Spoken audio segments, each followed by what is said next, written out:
Hello students, आज हम लोग चर्चा करेंगे पॉपुलेशन के बारे में, जनसंख्या के बारे में चर्चा करेंगे और मेनली ह्यूमन पॉपुलेशन के संबंध में चर्चा करेंगे, मानव आबादी के बारे में चर्चा करेंगे। किसी निश्चित क्षेत्र में पाए जाने वाले किसी जीव जाति की संख्या को उस क्षेत्र की आबादी अर्थात पॉपुलेशन कहते हैं। और जब किसी एक निश्चित क्षेत्र में विभिन्न जीव जातियों की आबादी पाई जाती है तो वह पूरी विभिन्न जीव जातियों की आबादी मिलकर के एक कम्युनिटी बनाती है। यह बनाती है एक कम्युनिटी जिसको समुदाय कहा जाता है। यानी समुदाय में विभिन्न जीव जातियों के सदस्य एक निश्चित एरिया में एक निश्चित आवास में पाए जाते हैं। बात हम करते हैं ह्यूमन पॉपुलेशन की। आज से लगभग 4.6 अरब वर्ष पूर्व, आज से लगभग 4.6 अरब वर्ष पूर्व पृथ्वी बनी और इसके बाद आज से लगभग 3.7 अरब वर्ष पूर्व इस पर जीवन की उत्पत्ति हुई। बीच का इसके जो टाइम था उसमें जीवन की उत्पत्ति नहीं हुई, यानी किसी प्रकार का जीव पृथ्वी पर नहीं पाया जाता था। वह पीरियड कहलाता है एजोइक कल्प। और जब से इस पृथ्वी पर जीवन की उत्पत्ति हुई तब से लेकर के वर्तमान तक का समय जोइक कल्प कहलाता है और इस पर तब से जीवन की उत्पत्ति मानी जाती है। और आज से 3.7 अरब वर्ष पूर्व आदि सागर के जल में सर्वप्रथम सूक्ष्म एवं ऋणविहीन जीवों की उत्पत्ति हुई। इन्हीं जीवों में फिर ऑर्गेनिक इवोल्यूशन हुआ, जैविक उद्विकास की प्रक्रिया क्रमशः चलती रही।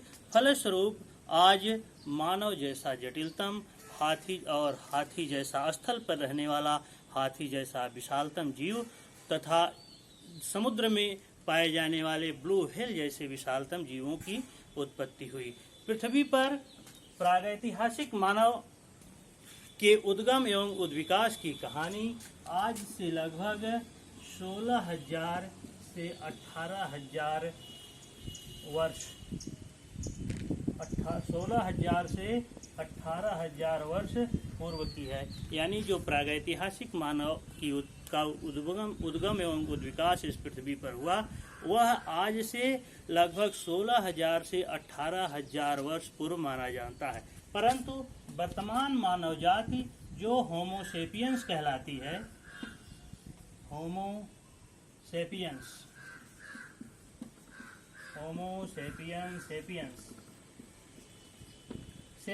मीन्स सेपियंस बना है लैटिन वर्ड सेपियंट से, जिसके माने होता है वाइज यानी बुद्धिमान। यानी पृथ्वी पर मनुष्य सबसे बुद्धिमान और विकसित जंतु है। और यह जो होमो सेपियंस है इसका उद्गम आज से लगभग 12,000 वर्ष पूर्व हुआ माना जाता है।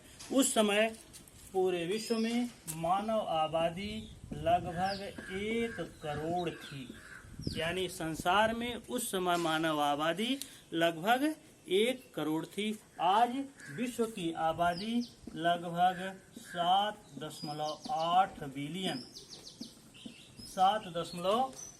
बिलियन है और विश्व में मानव आबादी की वृद्धि दर लगभग 1.4% वार्षिक है।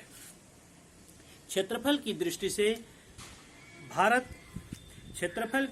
से भारत विश्व में 7वें स्थान पर है, परंतु जनसंख्या के दृष्टिकोण से यह विश्व में दूसरे स्थान पर है। और जो चीन है वह विश्व में जनसंख्या के दृष्टिकोण से प्रथम स्थान पर है। ईसा से लगभग 300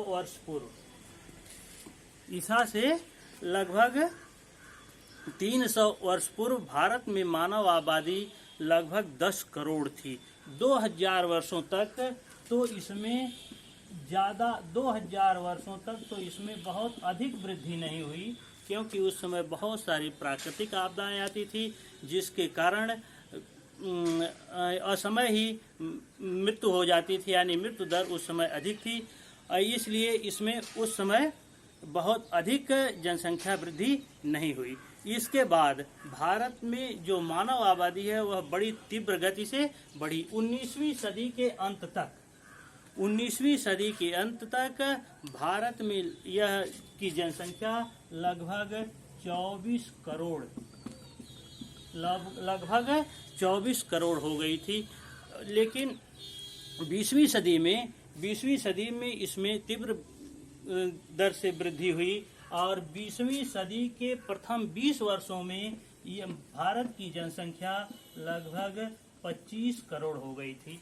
इसके बाद स्वतंत्रता प्राप्ति के बाद यानी सन 1947 में भारत में स्वतंत्रता प्राप्ति के बाद तो भारत की जनसंख्या में बहुत तीव्र गति से वृद्धि हुई। जैसे भारत में जनसंख्या में विस्फोट की स्थिति आ गई और उसी का परिणाम, उसी जनसंख्या विस्फोट की स्थिति का परिणाम हुआ कि आज भारत की जनसंख्या लगभग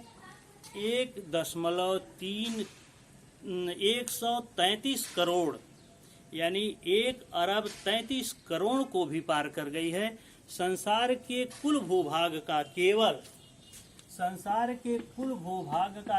2.4% ही भारत के पास है, परंतु भारतीय जनसंख्या विश्व की कुल जनसंख्या की लगभग 17% है।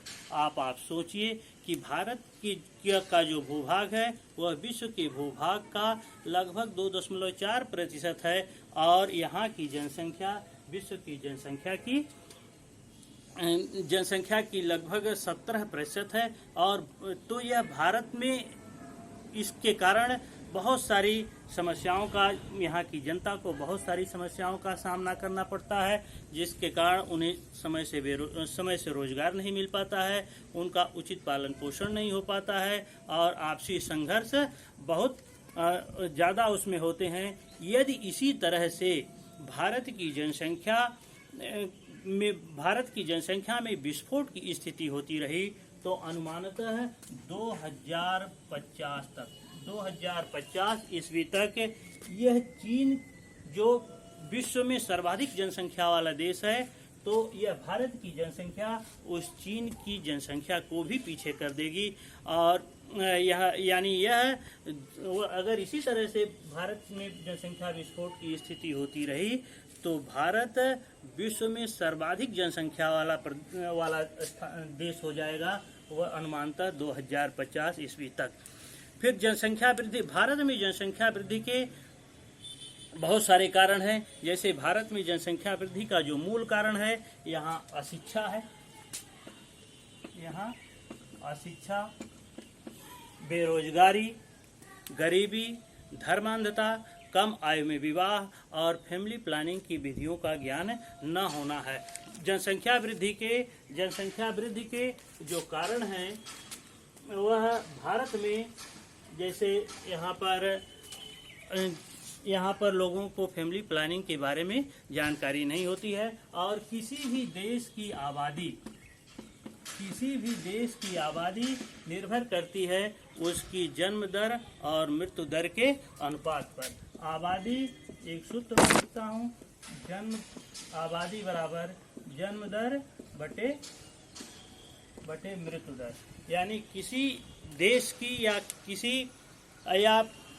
किसी प्रदेश की या आप बात करें पूरे समूचे विश्व की, तो वहाँ की जो जनसंख्या है यह जन्म दर और मृत्यु दर के अनुपात पर निर्भर करती है। यदि किसी देश की आबादी में मृत्यु दर अधिक है तो वहाँ की पॉपुलेशन कम होगी और यदि उसकी जन्म दर मृत्यु दर की अपेक्षा अधिक है तो पॉपुलेशन बहुत अधिक होगी।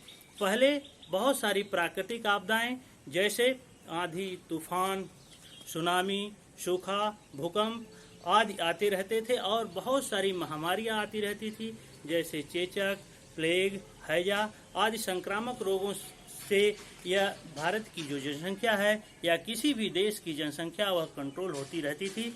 परंतु